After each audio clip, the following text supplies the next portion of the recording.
شفیع صاحب یہ فرمائیے گا کہ آپ پنجاب گئے، اس کے معاملات میں آپ سے ڈسکس کر لوں گا۔ آج اسپیکر پنجاب اسمبلی نے بڑے واضح انداز سے بتایا کہ وہ اس تمام جو بھی واقعات وہاں پر ہوئے اس کی تحقیق کریں گے، اور ایسے لوگ بھی مبینہ طور پر آپ کے ساتھ آئے جن کا ریکارڈ ان کے خیال میں درست نہیں ہے۔ لیکن میں اس معاملے میں جانے سے پہلے آپ سے جاننا چاہوں گا کہ پنجاب سے آپ کو تقریباً میرے خیال میں کوئی 1,30,00,000 کے قریب آپ کے بیان کے مطابق جو آپ کے ساتھ لوگ منسلک ہیں ان کو ووٹ پڑا ہے، 1,30,00,000 کے قریب، 1,84 آپ کو ٹوٹل پڑا ہے۔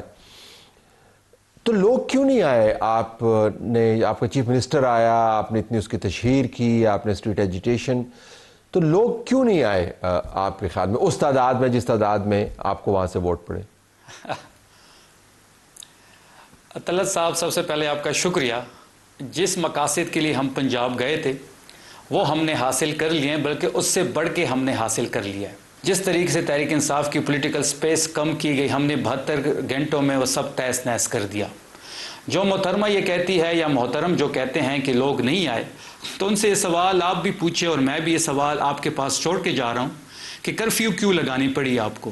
جس ایریا میں ہم جاتے تھے وہاں کی لائٹیں کیوں بجھا دیتے تھے؟ کرفیو، وہاں کے سائٹس کی دکانیں کیوں بند ہو جاتی تھی؟ اچھا کرفیو، میں ذرا آپ سے آپ بات کیجئے گا، میں ویسے جانتے کرفیو تو آپ تو کافی لاہور میں گھومے نا، آپ جگہ جگہ پہ رکے بھی، آپ موو اراؤنڈ بھی کیا آپ نے، لاہور ایک کافی وسیع شہر ہے۔ میں شروع سے آپ کو بتاتا ہوں۔ ہم جب چکری انٹرچینج پہ پہنچے تو انہوں نے چکری انٹرچینج کو سیل کیا ہوا تھا، پولیس کا ایک جتھا وہاں پہ کھڑا تھا، جو انٹری پوائنٹ ہوتی ہے ریسٹ ایریا کی، وہاں پہ انہوں نے بلاک کیا ہوا تھا، وہاں پہ آپ نے ویژولز دیکھے ہوں گے۔ اس کے بعد موٹر وے تو پنجاب حکومت کے پاس نہیں ہے، پنجاب حکومت کے پاس نہیں ہے نا موٹر وے، پنجاب کی پولیس کھڑی تھی وہاں پہ، پنجاب پولیس اس پہ کھڑی تھی، ٹھیک ہے، موٹر وے کی پولیس نہیں کھڑی تھی۔ طلعت صاحب آپ کی انفارمیشن کے لیے بیرا کو انہوں نے سیل کیا ہوا تھا، کرفیو نافذ تھی۔ اس کے بعد سکیکی پہنچے، ریسٹ ایریا میں سیم سچویشن، پنجاب انٹر ہوئے، لاہور انٹر ہوئے، پہلے ناکے پہ سی ایم کی گاڑی جب گزری، پیچھے جو ہمارے پاس ہزاروں گاڑیاں تھیں ان کو روک لیا گیا۔ ہم نے ہزاروں گاڑیاں تھیں آپ کے پاس؟ اس کے ویژولز موجود ہیں، ہزاروں گاڑیاں تھیں آپ؟ بالکل ہزاروں گاڑیاں تھیں۔ حافظ آباد سے جو ایک قافلہ ہمارے ساتھ جوائن ہوا اس کے ویژولز پڑے ہیں۔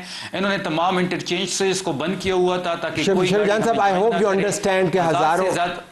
understand کہ ہزاروں گاڑیاں، بالکل ہزاروں گاڑیاں تھیں، ہزاروں گاڑیاں پہنچنے میں اور واپس جانے میں جس طریقے سے ہمیں وہاں پہ ویلکم کیا گیا، جس طریقے سے لاہور کے لوگوں نے ہمیں ویلکم کیا، جو عوامی محبت ہمیں ملی وہ قابل دید تھی۔ کتنے لوگ؟ ہم جدھر گئے ہیں ہمیں لوگ ہی لوگ نظر آئے ہیں۔ لوگ تو ہوتے ہیں نا، شہر کے اندر لوگ ہی ہوتے ہیں، جنگل میں تو نہیں گئے تھے۔ آپ کو ویلکم کرنے کے لیے لوگ کتنے آئے تھے؟ میری اگر آپ مجھے کمپلیٹ کرنے دے طلعت صاحب تو آپ کے لیے بھی کلیئر ہو جائے گا، اور یہ جو ایک منظرنامہ میں آپ کے سامنے رکھ رہا ہوں دیکھنے والوں کو بھی بالکل وہ کمپلیٹ کلیئر ہو جائیں گے۔ پہلی بات یہ ہے کہ جہاں ہم جاتے تھے، جیسے میں نے پہلے بتایا کہ ایک کرفیو لگا دیتے تھے۔ ہم لنڈا بازار میں گئے، لنڈا بازار جو ہے وہ پشتون کمیونٹی کا، کافی پشتون کمیونٹی کاروبار کرتے ہیں، کاروباری حضرات ہیں۔ جیسے ہی ہم اس بازار میں گھسے، انہوں نے دونوں سائٹس کی دکانیں بند کی، وہاں پہ پاؤں لگانے کی جگہ نہیں تھی، لوگ سہیل آفریدی صاحب کی گاڑی سے چمٹے ہوئے تھے۔ ہم نے آگے فوڈ سٹریٹ جانا تھا، وہ انہوں نے بند کرا دیا وہاں، کیونکہ ہم نے وہاں پہ کھانا کھانا تھا۔ ان کو ڈر ہوتا تھا کہ جس روٹ پہ ہم جاتے تھے تو وہاں پہ ہزاروں لوگ امڑ آتے تھے، تو اس وجہ سے انہوں نے لبرٹی کے چوک پہ بھی کرفیو لگائی، انہوں نے فوڈ سٹریٹ کو بھی بند کیا، انہوں نے اچرا مارکیٹ کو بھی بند کیا، انہوں نے گولبرگ کو بھی سیل کیا، انہوں نے ایم عالم روڈ کو بھی سیل کیا، انہوں نے ڈی ایچ اے میں جہاں پہ ہم ٹیری ہوئے تھے ان کے اطراف کو بھی بند کیا ہوا تھا۔ شفیع جان صاحب میں صرف سوال ڈالنے کے لیے، آئی ہوپ جتنی جگہوں کے آپ نے نام لیے ہیں اگر آپ ان سب کو جوڑیں تو بڑا طویل سفر بنتا ہے لاہور کے اندر، اور کرفیو کا عالم ہو تو آپ یہ سفر نہیں کر سکتے، ہزاروں گاڑیاں ہوں تو آپ چند گھنٹوں میں یہ سفر نہیں کر سکتے۔ طلعت صاحب آپ نہیں طلعت صاحب آپ چیز کو کنفیوز کر رہے ہیں۔ ہماری تو موومنٹ ہوتی تھی، کرفیو تو سائٹس کی ایریا میں ہوتا تھا۔ آپ کے ساتھ جو ہزاروں گاڑیاں تھیں وہ کس طرح موو کر رہی ہیں؟ بلڈنگز نہیں، وہ تو قافلے میں تھی نا، وہ تو جب ہم لاہور انٹر ہو رہے تب ہمارے ساتھ تھی، تو ہزاروں گاڑیاں بھی موو کر رہی تھی۔ لوگ ہوتے تھے جس روٹ سے ہم نہیں وہ تو رک گئی نا، وہ تو ہمیں لاہور تک چھوڑنے آئی تھی، جو موٹر وے پہ ہمارے ساتھ اٹیچ ہو گئی تھی۔ جس بلڈنگ میں جو لوگ ہوتے تھے، جس روٹ سے ہم گزرتے تھے، اس بلڈنگ میں لوگوں کو بند کر دیا جاتا تھا۔ یہ جو مائنورٹی کی دعوے دار ہیں یہ کہتے ہیں کہ جی یہاں پہ بڑی آزادی ہے، تو انہوں نے مائنورٹی کا کرسمس کا تہوار تھا لبرٹی چوک پہ، ہماری مسیح برادری کے لوگوں کو پکڑ کے انہوں نے پریزن وین میں ڈالا، ہمارے کارکنوں کو اٹھایا، 1100 ہمارے کارکن گرفتار ہے، 11 لوگ جو ہمارے ساتھ گئے ہیں وہ گرفتار ہے، اور جو ہمارے ساتھ انہوں نے اسمبلی میں کیا وہ قابل مذمت ہے۔ اور جس طریقے سے آج اسپیکر نے ایک شریف فیملی کا ملازم ہونے کا ثبوت دیا، کیونکہ جو اسپیکر ہوتا ہے وہ جو منصب ہے وہ غیر سیاسی ہوتا ہے۔ شفیع جان صاحب، ایک مسئلہ یہ ہے کہ ہم ظاہر ہے پروگرام کے اندر آپ سب کو دعوت دیتے ہیں، لیکن جو بعض اوقات جملے آپ لوگ استعمال کرتے ہیں وہ تضحیکی جملے ہیں، مطلب speaker custodian of the house ہے جس کے اندر آپ تنقید کریں، لیکن گزارش یہ ہے مثلا جس طرح جو تنقید جو الفاظ استعمال کیے مینا خان نے، مطلب وہ کیا الفاظ ہیں؟ جو سوال ہوا مینا خان سے اس کے بارے میں آپ کیا کہتے ہیں؟ آپ اس سوال کو اڑا کے رکھ دیں، آپ اس سوال کو جواب کے ساتھ تباہ کر کے رکھ دیں، لیکن جو جواب دیا وہ سوال ٹھیک تھا، وہ بہت غلط سوال تھا، وہ سوال ٹھیک تھا، اور سوال صحافی نے کیا تھا، سوال صحافی نے، سوال ہوگا جب غلط سوال، تو آپ لوگوں تو آپ صحافی نہیں تھا، صحافی نہیں تھا، کوئی اور ہوگا، تو اس کے جواب میں آپ کا ملازم تھا، تو چلے ٹھیک ہے، آپ ہر کوئی جو آپ سے سوال کرے وہ ملازم ہے، یہ مجھے بتائے گا اس کے جواب میں جو بات کی گئی ہم سے نہیں اس کے جواب میں جو بات کی گئی، جو سوال کرے میں کیا سنوا دوں؟ ہم نے کسی کا نام نہیں لیا، نہیں آپ کو پتا ہے آپ نے کیا بات کی، نہیں ہم نے کسی کا نام نہیں لیا، شفیع صاحب اس طرح نہ کریں، ہم نے کسی کا نام نہیں لیا، آپ کو پتا ہے آپ نے کیا بات کی، ہم نے کسی کا نام نہیں لیا، کوئی اپنے ساتھ منسوب کرنا چاہے تو ہم اس کے ذمہ دار نہیں۔ یہ اس سے بھی بڑی زیادتی ہے، یہ اس سے بھی بڑی زیادتی کریں۔ میں آپ کے ساتھ ایک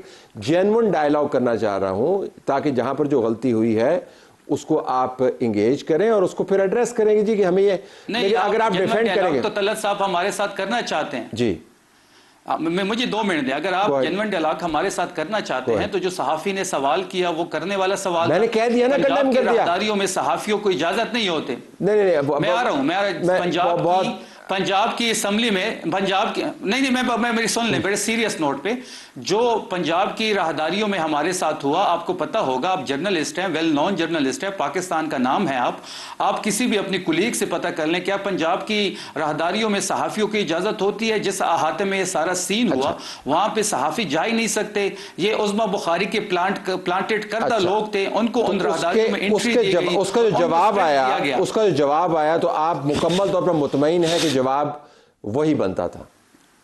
ہم نے کسی کا نام نہیں لیا، جس طرح سوال آئے گا اسی طرح جواب آئے گا۔ ایک کہتے ہیں وہ انگریزی کی اصطلاح پلازیبل ڈینائبلٹی، یعنی آپ ایک ایسا انکار کریں یا ذمہ داری قبول نہ کریں جو قابل یقین بھی ہو، تو یہ پلازیبل نہیں ہے جو آپ بات کریں۔ اچھا، آپ نے جو بات کی چکری کے اوپر وہ کیا بات کی تھی ویسے؟ اس کا کیا مطلب؟ میں سمجھنا چاہ رہا ہوں کہ وہ آپ کیا کہنا چاہ رہے تھے ایک سٹنگ منسٹر کے بارے میں۔ میں نے کیا بات کی وہاں پہ؟ مجھے بتایا گیا کہ وہاں پہ محسن نقوی صاحب آئے ہیں، تو میں نے کہا جی محسن نقوی صاحب کیا کرنے آئے ہیں؟ میں نے تو یہ بات کی ہے۔ اب کوئی اس کے ساتھ کسی اور چیز کے ساتھ منسوب کر رہا ہے، اب میری تو یہ غلطی نہیں ہے۔ شفیع جان صاحب، آپ کو پتا ہے کسی کی دل آزاری لاکھوں لوگ آپ کو دیکھ رہے ہیں، میں دوبارہ آپ سے گزارش کروں گا، اور ہم آپ سے سنجیدہ بات کرنا چاہتے، دوبارہ گزارش کروں گا کہ آپ وہ بات کریں جو پلازیبل ہو۔ آپ کو بھی پتا ہے میں کیا بات کر رہا ہوں، اور مجھے بھی پتا میں کیا بات کر رہا ہوں۔ نہیں، میں نے تو بتا دیا ہے، میں نے بتا دیا کہ میں نے جو بولا تھا۔ اچھا اب یہ فرمائیے گا کہ آپ سندھ جا رہے ہیں، سندھ میں آپ کا کیا پلان ہے؟ کیا کریں گے وہاں پہ جا کے؟ سندھ میں جا کے ہم اسٹریٹ موومنٹ کو لیڈ کریں گے، ہم اپنی تنظیموں سے ملیں گے، ہم اپنی ممبران اسمبلی سے ملیں گے، ہم اپنے اسیران سے ملیں گے۔ ہم جو تحریک شکل اختیار کر رہی ہے یہ اسٹریٹ موومنٹ، اور جس طریقے سے سہیل آفریدی صاحب لیڈ کر رہے ہیں، وڈ یو بلیو طلعت صاحب کہ جس طریقے سے پنجاب میں سہیل آفریدی صاحب دلوں پہ راج کر رہے تھے، مجھے لگ رہا ہے کہ اگر ہم نے ایک اور ٹور لاہور کا یا پنجاب کا کر لیا تو لوگ یہ سمجھ بیٹھیں گے کہ وہاں کا وزیر اعلیٰ سہیل آفریدی ہے، کیونکہ فارم 45 کا وزیر اعلیٰ ہے، وہ لوگوں میں جا سکتا ہے، بات کر سکتا ہے، انٹریکٹ کر سکتا ہے، ہجوم کو سامنا کر سکتا ہے۔ فارم 47 والے کہاں یہ چیزیں کر سکتے ہیں؟ کیونکہ ان کو دل میں پتا ہے کہ یہ ہم نے ڈاکہ ڈالا ہوا ہے۔ حلال کی ووٹ کی بڑی طاقت ہوتی ہے، ہم حلال ووٹ لے کے سی ایم بنے ہیں۔ ٹھیک ہے، تو لیکن آپ سندھ میں جا کے کہاں پہ جائیں گے؟ سندھ میں کچھ آپ نے شیڈیول طے کیا؟ سندھ ہم کراچی جا رہے ہیں، تو وہ تو ایک شہر ہوا نا, تو سندھ تو بہت بڑا ہے. جی جی نہیں, ہم فی الحال کراچی جا رہے ہیں اور حیدرآباد جائیں گے. کراچی اور حیدرآباد, اندرون سندھ جس کو ہم کہتے ہیں, اس طرف نہیں جائیں گے آپ؟ لاڑکانہ نہیں جائیں گے؟ بالکل, وہاں بھی جائیں گے لیکن اس وقت ہم 2 شہروں میں جا رہے ہیں. اچھا, اس کے بعد پھر آپ کا بلوچستان بھی آپ نے جانا ہے؟ ہم کوئٹہ جائیں گے. کوئٹہ جائیں گے. اچھا, پھر یہ سارا کچھ جو ہے اس کے بعد کیا ہوگا؟ اینڈ گیم کیا ہے آپ؟ اس کے بعد مذہمت کے ذریعے ہی مفاہمت ہوگی, یہ ہمارا بلیو ہے. ہم چاہتے ہیں کہ اس بار نتیجہ خیز ہو. ٹھیک ہے, جو بھی ہو ایک ہی بار ہو لیکن نتیجہ خیز ہو. تو جس سے مراد ہے کہ آپ سڑکوں کے اوپر لوگوں کو لے کے آئیں گے اور پھر سارا پاکستان بند کرنے کی کوشش کریں گے. ہمارا قانونی اور آئینی حق ہے احتجاج کرنا, سڑکوں پہ آنا, پرامن طریقے سے اپنا احتجاج ریکارڈ کرانا. پاکستان کی کسی حصے میں بھی ہم کر سکتے ہیں اور یہ حق ہمیں اپنے آئین اور قانون دیتا ہے. اچھا, اور اس کے حوالے سے آپ کے پاس کوئی کیلنڈر ہے کہ آپ نے کب تک یہ تمام کام کرنا ہے؟ جب ہم یہ سمجھ بیٹھیں گے کہ سہیل آفریدی صاحب اس وقت کمپلیٹلی اسٹریٹ موومنٹ کو ایک تحریک کی شکل دے چکے ہیں, جس طریقے سے پورا پاکستان ان کی طرف دیکھ رہا ہے, جس طریقے سے انہوں نے پنجاب کو فتح کیا ہے, جس طریقے سے ہم سندھ اور کوئٹہ کو انشاءاللہ جب جائیں گے تو وہاں پہ جو ویژولز اور جذبات اور ہوں گے, جو انٹریکشن ہوگی, جو تیاری ہوگی, جب ہم یہ سمجھ, خیبر پختونخوا تیار ہے, جب ہم یہ سمجھ بیٹھیں گے کہ چاروں صوبوں میں اس وقت لوگ کمپلیٹلی تیار ہیں, تو ہم انشاءاللہ فائنل کال دیں گے.